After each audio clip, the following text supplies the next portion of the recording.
1925 में एक British explorer पर्सी faucet Amazon rain forest में एक ऐसे शहर की तलाश में निकले थे जिसके बारे में कहा जाता है कि वो पूरा सोने से बना हुआ है और उसका किंग रोजाना सोने के पाउडर से नहाता है। लेकिन उस दिन पर्सी फॉसेट अपने कैंप से निकले तो थे, लेकिन फिर कभी वापस नहीं लौटे। जेम टीवी की वीडियोस में रेन फॉरेस्ट दुनिया का सबसे बड़ा रेन फॉरेस्ट है जो हैरत अंगेज तौर पे 8 कंट्रीज आपस में शेयर करती हैं। इसका एरिया 70 लाख स्क्वायर किलोमीटर्स है। इतने बड़े एरिया में इंडिया जैसे 2 देश और यूनाइटेड किंगडम जैसे 28 देश फिट आ सकते हैं। जैसे ओशंस का बहुत बड़ा हिस्सा अभी तक हम इंसान एक्सप्लोर नहीं कर पाए, ऐसे ही अमेज़न रेन फॉरेस्ट का भी बहुत बड़ा हिस्सा अभी तक इंसानों की पहुंच से दूर है। यहाँ प्लांट्स, एनिमल्स और माइक्रोब्स की ऐसी किस्में रहती हैं जिनमें से अभी तक सिर्फ 10% का पता लगाया गया है। हर दिन यहाँ नई स्पीशी एक्सप्लोर की जाती है। अमेज़न रेन फॉरेस्ट में करीब 40,000 करोड़ दरख्त मौजूद हैं और यही वजह है कि इस फॉरेस्ट को अर्थ की लंग्स भी कहा जाता है। पूरी दुनिया में जितनी भी ऑक्सीजन है उसका 20% सिर्फ अमेज़न रेन फॉरेस्ट रिलीज करता है। एक एस्टीमेट के मुताबिक अमेज़न फॉरेस्ट में करीब 20 लाख लोग रहते हैं जिनका बाहर की दुनिया से कोई कनेक्शन नहीं है। क्योंकि अमेज़न का काफी सारा हिस्सा अभी तक अनएक्सप्लोर्ड है, लिहाजा जंगल की इस ढाल के नीचे जो कुछ छुपा है वो भी अभी तक दुनिया के लिए एक ना सुलझने वाला मुअम्मा बना हुआ है। अमेज़न के जंगल की ऐसी ही चंद मिस्ट्रीज के बारे में आज हम जानेंगे। कुछ को तो सॉल्व कर लिया गया है, लेकिन बहुत सारी आज भी साइंस के पल्ले नहीं पड़ रही। सबसे पहले बात करते हैं सिटी ऑफ गोल्ड के बारे में।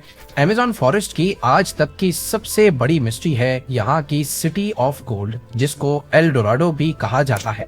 कहा जाता है कि किसी दौर में यहाँ एक ऐसा शहर था जो पूरा सोने से बना होता था और यहाँ का किंग रोजाना सोने के पाउडर से नहाकर अमेज़न रिवर में वो सारा सोना बहा देता था। जी हाँ, 16th सेंचुरी में यूरोपियंस साउथ अमेरिका में आए थे जहाँ अमेज़न फॉरेस्ट मौजूद है। वो अपने साथ काफी सोल्जर्स और इस इलाके पर कब्जा करने का प्लान बनाकर आए थे।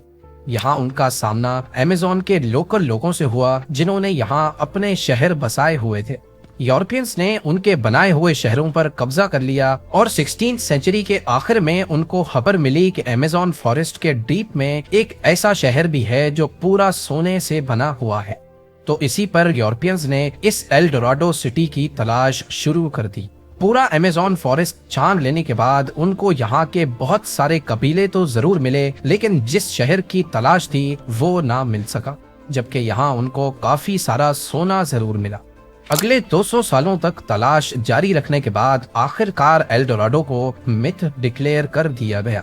उसके बाद 19th सेंचुरी में एक ब्रिटिश एक्सप्लोरर पर्सी फॉसेट ने एल डोराडो को एक बार फिर से तलाश करने का फैसला किया। उन्होंने अमेज़न में टोटल 8 एक्सपीडिशंस किए, लेकिन इस दौरान उनको एल डोराडो तो दूर की बात दूसरे शहर भी नहीं मिले जिनका जिक्र यूरोपियंस ने किया था। अपने आखिरी एक्सपीडिशन में पर्सी फॉसेट अमेज़न के बीच में मौजूद थे जब आखिरी बार उनसे राब्ता हुआ था। उसके बाद वो तलाश में निकले तो दोबारा कभी लौटकर नहीं आए। ये 29 मई 1925 का दिन था और जिस जगह से वो गायब हुए वो ब्राजील की स्टेट मैटो ग्रोसो थी। इनको कई महीनों तक तलाश किया गया, लेकिन ना ही पर्सी फॉसेट मिले और ना ही उनकी डेड बॉडी। साइंटिफिक कम्युनिटी का मानना है कि ये जगह इंसानों के रहने के काबिल नहीं है, लिहाजा यहाँ कोई शहर या विलेज नहीं बस सकता।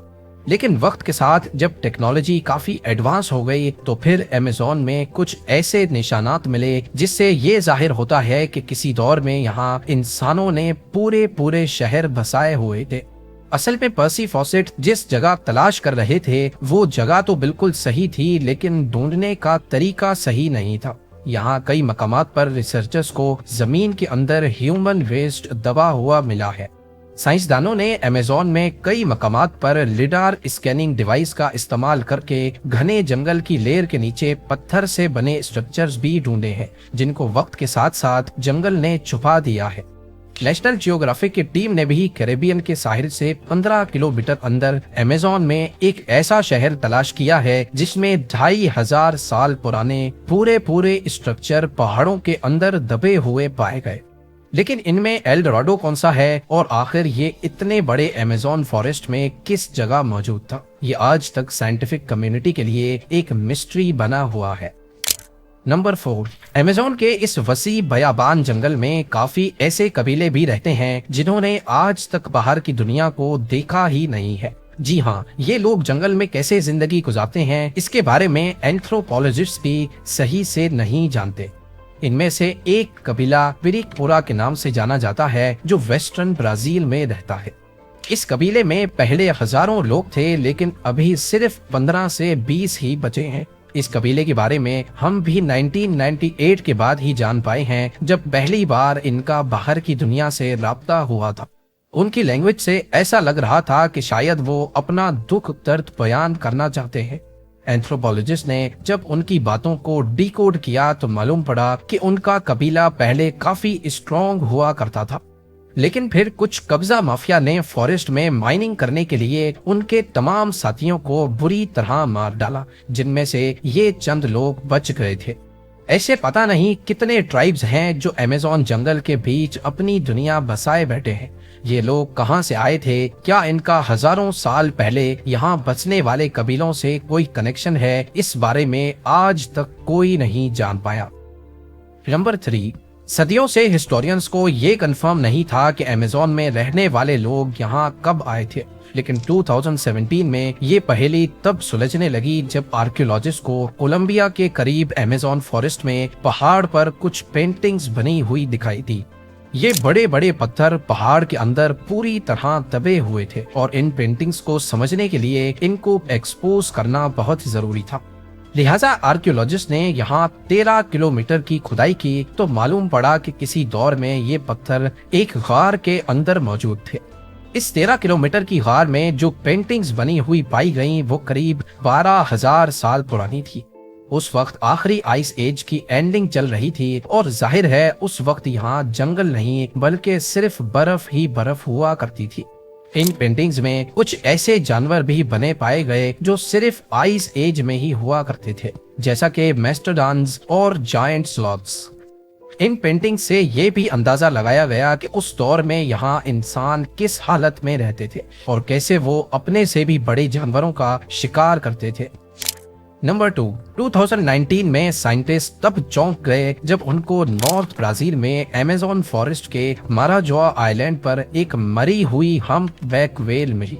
हैरानी की बात वेल का मरना नहीं था बल्कि इसके मरने की टाइमिंग कुदरत के निजाम के खिलाफ थी।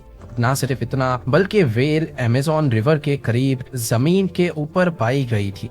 असल में 10 टन भारी ये वेल का बच्चा था। ये वेल्स सर्दियों की स्टार्टिंग में यानी अक्टूबर से नवंबर में अमेज़न के करीब समंदर में गर्म पानी एंजॉय करती हैं, लेकिन फिर ये खाने की तलाश में साउथ की तरफ एंटार्क्टिका के करीब चली जाती है। लेकिन ये वेल फरवरी में अमेज़न के करीब कैसे मरी थी? इन्वेस्टिगेशन से मालूम पड़ा कि ये जिस दिन मिली थी उससे सिर्फ 4 दिन पहले मरी थी। ना ही इसकी बॉडी पे किसी शिकार के निशानात थे और ना ही इसको कोई चोटें लगी हुई थी। तो अब यहाँ कई सवाल उठते हैं। पहला ये कि वेल इस मौसम में यहाँ कैसे पहुंची, ये समंदर से अमेज़न रिवर में क्यों आई और सबसे बढ़कर ये अमेज़न फॉरेस्ट के बीच जमीन तक कैसे पहुंची। वो दिन और आज का दिन, ये मिस्ट्री कभी सॉल्व नहीं हो पाई। और अब नंबर 1, अमेज़न फॉरेस्ट का एक और सीक्रेट 2013 में डिस्कवर हुआ था जब पेरू के करीब एक केमिस्ट्री के स्टूडेंट को अमेज़न में ये अजीबो गरीब स्ट्रक्चर मिला। ये एक प्लांट के पत्ते के ऊपर बना हुआ था जो देखने में काफी मिस्टीरियस लग रहा था। इसके ठीक सेंटर में सिल्क से एक कोन बनी हुई थी और इसके चारों तरफ सिल्क से ही एक जबरदस्त फेंस भी बनी हुई थी। उस स्टूडेंट ने इस स्ट्रक्चर की फोटोज ली और उनको इंटरनेट पर पोस्ट कर दिया, लेकिन हैरत की बात यह थी कि आज तक ऐसा स्ट्रक्चर किसी ने भी नहीं देखा था। इस पर मजीद जांच पड़ताल के लिए साइंटिस्ट की एक टीम ने पेरू के इस हिस्से को विजिट किया। थोड़ी ही देर में इनको 45 से ज्यादा ऐसे ही स्ट्रक्चर मिल गए। कुछ तो दरख्तों पर बने थे और कुछ प्लांट्स के पत्तों पर। इस मिस्टीरियस स्ट्रक्चर को सिल्क हेंज का नाम दिया गया और इनमें से कुछ को वो अपने साथ लेबोरेटरी लेकर गए। माइक्रोस्कोप की मदद से देखा गया कि फेंस पर छोटे छोटे डस्ट माइट्स घूम रहे थे। ये कीड़े सिल्क प्रोड्यूस नहीं करते, लिहाजा ये बात तो कंफर्म थी कि ये स्ट्रक्चर इन्होंने तो नहीं बनाए थे। चंद दिनों के बाद फेंस के बीच वाली कोन आहिस्ता आहिस्ता फटने लगी और उसमें से एक स्पाइडर का बच्चा बाहर निकला। असल में ये स्ट्रक्चर स्पाइडर की एक खास स्पीशी ने बनाए थे जो सिर्फ वेस्टर्न अमेज़न में ही पाई जाती है। ये स्पाइडर अपने अंडों के गिर्द फेंस इस वजह से बनाते हैं ताकि इसमें छोटे छोटे डस्ट माइट्स फंस जाए और जब उनका बच्चा अंडे से बाहर निकले तो उसके पास खाने के लिए कुछ मौजूद जरूर हो। उम्मीद है जेम टीवी की ये वीडियो